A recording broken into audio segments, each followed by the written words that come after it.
rero hariho umuti noneho naboneye buri mudamu wese ushobora kuba afite icyo kibazo cya infection rwose ndabizi ko bimeze nabi cyane. Hariho umuti nabonye ukora cyane pe, muganga wanjye niwe yawugize gute, niwe yawunyandikiye, ariko niyo utawandikiwe na muganga ushobora kugenda hari hanze ukawubona.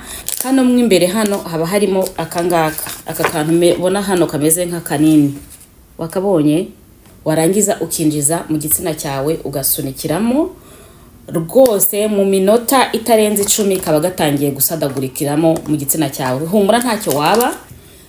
Ifata iriya yeast infection ifata buri muntu wari wese, ifata umukobwa, igafata n'umugore yubatse, ariko umukobwa we ahayifatira bundi mu gitsina cy'umugore haba hagomba kogeshwa amazi, ntugomba kogesha mu isabune, ntugomba kogesha ama produit yose bacuruza bavuga ngo atuma igitsina gihumura neza. Ibintu nk'ibyo ngibyo byose ntugomba kubikoresha, amazi yonyine niyo ugomba gukoresha, ntugomba gukoresha isabune. Rero akenshi ari gihe bakoresha amasabune ugasanga ayo ma infection wayakuye muri uko gukoresha iyo sabune, muri uko wagiye muri toilette bacteria zose kuzamukiramo, ugasanga ama infection nyine yavuye ahantu hatandukanye. Noneho ndi kuvuga ubwo n'abakobwa batari mariye, ariko abagore bari mariye, iyo umaze gukora imibonano mpuzabitsina uba wumva nyine biryoshye, uhita wumva umubiri wawe uruhutse, Nemke bimeze nka hari umuti umaze gufata, umva umubiri wawe uruhutse n'ibitotsi bigahita biza. Buryo uko abagabo nabo bahita basinzira, bone ko nyine bararangiza bagahita basinzira.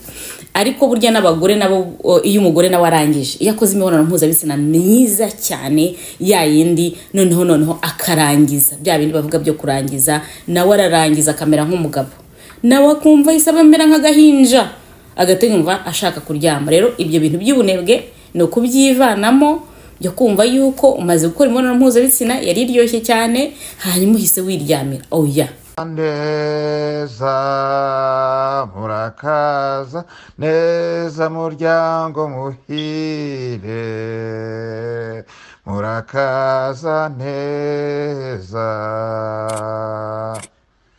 Chantal Akiza TV, murakaza neza muri sanga. Rero ku bantu mumaze iminsi mumbaza ese mushobora gushyigikira gute televiziyo ya Chantal Hakiza, ahanga kuri video ndajya nshyiraho, ndaza kuza kubyadingaho uburyo ushobora kuba wafasha. Mfite icyo bita Cash App, mfite icyo bita PayPal, mfite Zelle ku bantu baba mu bihugu byo hanze, ku bantu baba ahandi tuvuge muri Afrika, mu bindi bihugu bitandukanye. Ushobora gukoresha iyo bita MoneyGram, ugakoresha Western Union, ibintu nk'ibyo ngibyo. Icyo ugomba ubukeneye gusa izina ryanjye gusa, amazina yanjye ni Marie Chantal Hakizimana, nabyo ndaza kubishyiramo hano. Hanyuma noneho nibyo ngibyo ubukeneye, nta bindi, naho ntuye muri Amerika, nta kindi. Nibyo bintu byonyine bagushobora kuba bagusaba mu gihe ugiye kohereza amafaranga umuntu kuri Western Union cyangwa kuri hanyuma noneho ukankontaktinga kugira impereza information ushobora kuba nagira. Ndabizi bishobora kuba byinshi cyane, ariko nyine ubwo nuko nguko nyine kuba ari hanze, ariko hariho bashobora kuba bagira n'amabanke n'iki byose. Ibintu nk'ibyo ngibyo uko ushobojwe ariko ubikora. Ariko nahangaha kuri YouTube hari ahantu handitse thanks, aho ukandaho ugatanga uko wifite. Mu gihe ufite ikarita ya banke ushobora kugira gute, kugira icyo utanga ahantu ariho hose uri. Hanyuma rero kandi Imana bampere mugisha ko mwumva nk'uko mwashyigikira televiziyo yanjye, ni kubera ko mwabonye ari televiziyo y'umumaro, kandi koko ni y'umumaro. Niba wubakika n'inyigisho ukubakika rwose, gira icyo utanga, tanga gift, tanga icyo ufite, ntago biri forcé, utanga uko wifite, kubera ko nanjye ibingibi nkora mbishyiramo amafaranga, kandi amafaranga menshi cyane mu kwezi. So rero iyo mbonye abamfasha biranyorohera cyane, umutwaro mbera uraremuruka kwa ku bintu bijyanye n'amafaranga.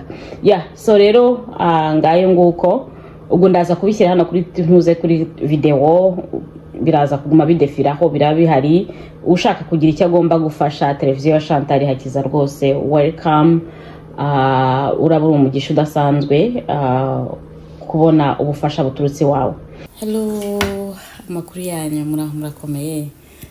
Nizere ko meze neza mwebwe n'imiryango yanyu. Nkuko bisanzwe ni Chantal Hakiza, mama w'abana 3. Ndubatse ntuye muri Amerika muri leta ya Georgia Atlanta, niho Imana indindiye.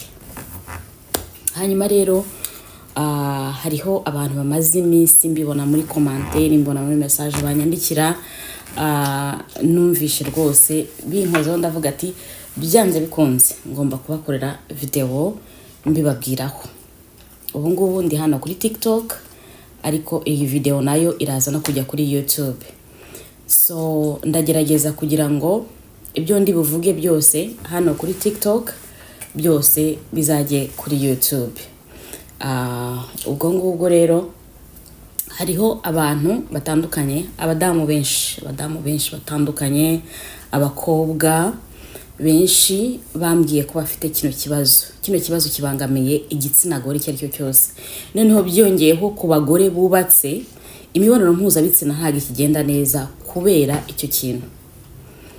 Rero nkuko nabihamagariwe, ngomba kubashakira buri kintu icyo ari cyo cyose gishobora kuba cyakubaka urugo.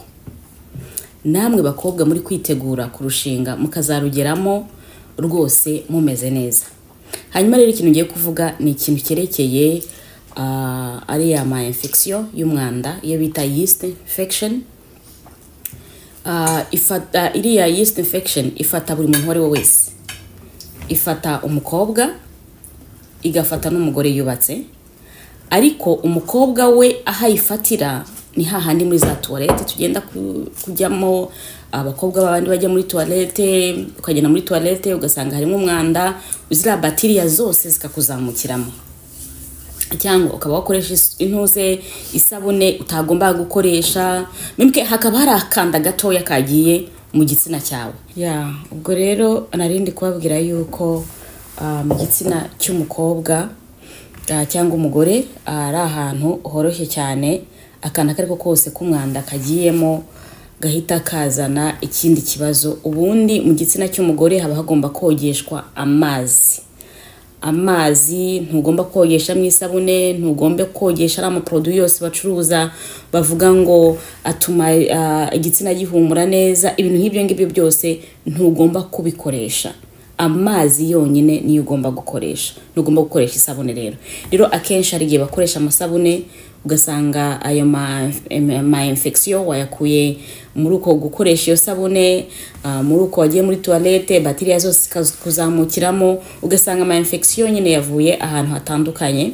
Noneho ndi kuvuga ubwo n'abakobwa batari mariye, ariko abagore bari mariye, ama infection menshi ku bagore bari mariye niko bakoze imibonano mpuzabitsina, bamara gukora imibonano mpuzabitsina bagahita baryama batagiye kugira ngo babanze boze mu gitsina cyabo, babanze batawaza mu gitsina cyabo. Ubundi iyo umugore amaze gukora imibonano mpuzabitsina ubugomba kubyuka ukihangana, ukabyuka. Ndabizi ko iyo umaze gukora imibonano mpuzabitsina uba wumva nyine biryoshye, uhita wumva umubiri wawe uruhutse, memke bimeze nkaho ari umutsi umaze gufata, wumva umubiri wawe uruhutse n'ibitotsi bigahita biza. Buryo uko abagabo nabo bahita basinzira, bone ko nyine bararangiza bagahita basinzira. Ariko burya n'abagore nabo iyo umugore nawe arangije, iyo akoze imibonano mpuzabitsina myiza cyane ya yindi, noneho akarangiza bya bindi bavuga byo kurangiza, nawe ararangiza akamera nk'umugabo, nawe akumva isaba mera nk'agahinja, agategumva ashaka kuryama. Rero ibyo bintu by'ubunebwe no kubyivanamo, byo kumva yuko umaze gukora imibonano mpuzabitsina yari iryoshye cyane hanyuma uhise wiryamira. Ugomba kubyuka ukagira akabase mu cyumba cyawe. Niba udafite ari ama toilette ushobora kuba wakwicaraho ugakoresha amazi witawaje, no gushaka akabase n'akabido mu gihe udafite ibyo bintu byose biri mu nzu. Nkatwe hano mu bihugu byateye imbere no mu bandi bantu biwacu nabo bafite bafite ubushobozi, bafite amatoilette mu nzu yandi ugenda ukicaraho, hanyuma ugafata utuzi ugashyira mu gakombe, ukagira agakombe kabigenewe ugashyira mu gakombe, hanyuma ukitawaza. Hariho n'amabikira ntaje bayita ngo biri abisilamu bakoresha babyita ngo kira babyita ngo ki biri bakoresha bishyira mu bakoresha nabyo ibirika bifite umuntu gabo hano ubuze ibintu byose. So ibirika, so no kuvuga ko ukagenda ukagura iriya birika y'abisilamu bakoresha, ukayigira mu cyumba cyawe, akaba ari kujya ushyira amazi yo kwitawaza mu gihe ugiye kwitawaza.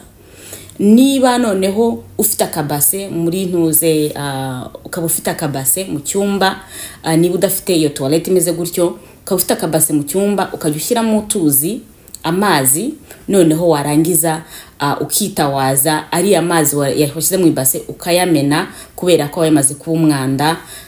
Hagati aho ngaho nurangiza ukihanaguza agatambaro kameze neza kameshe, hanyuma noneho warangiza ukajya kuryama. Ariko mbere yuko witawaza ugomba kubanza ukanyara kugira ngo zibanze zisohoke, amasohoro y'umugabo yakwinjizemo abanza asohoke, hanyuma noneho ukitawaza, warangiza ukihanagura ukajya kuryama.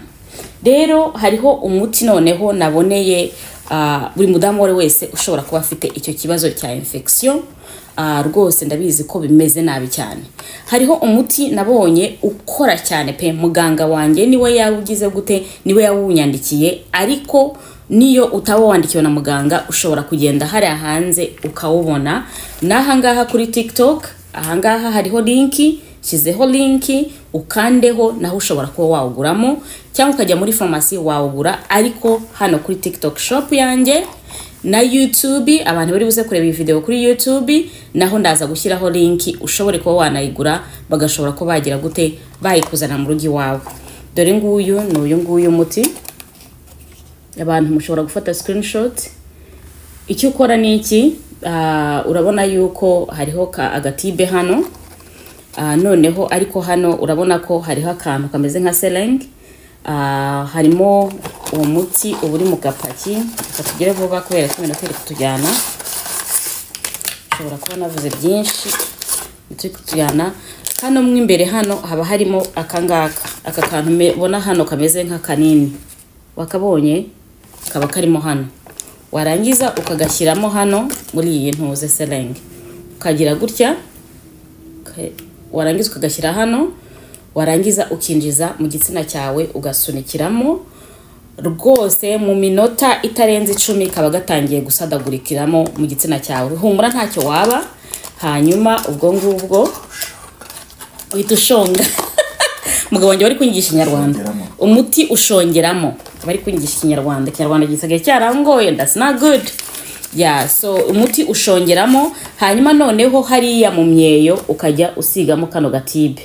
Hariya hagati nyine urabona mu gitsina, mu myeyo nyine ugasigamo kano gatibe, hanyuma buri munsi. Ariko akangaka ugakoresha rimwe, ntugomba gukoresha n'akandi kantu. Ugategereza iminsi 7 udakora imibonano mpuzabitsina kugira ngo umuti ukore neza. Imana ikomeze kubamera umugisha, ndabakunda cyane. Yari Chantal Hakiza. Neza murakaza neza muryango muhire, murakaza neza. Chantal Hakiza TV, murakaza neza muri Isanga.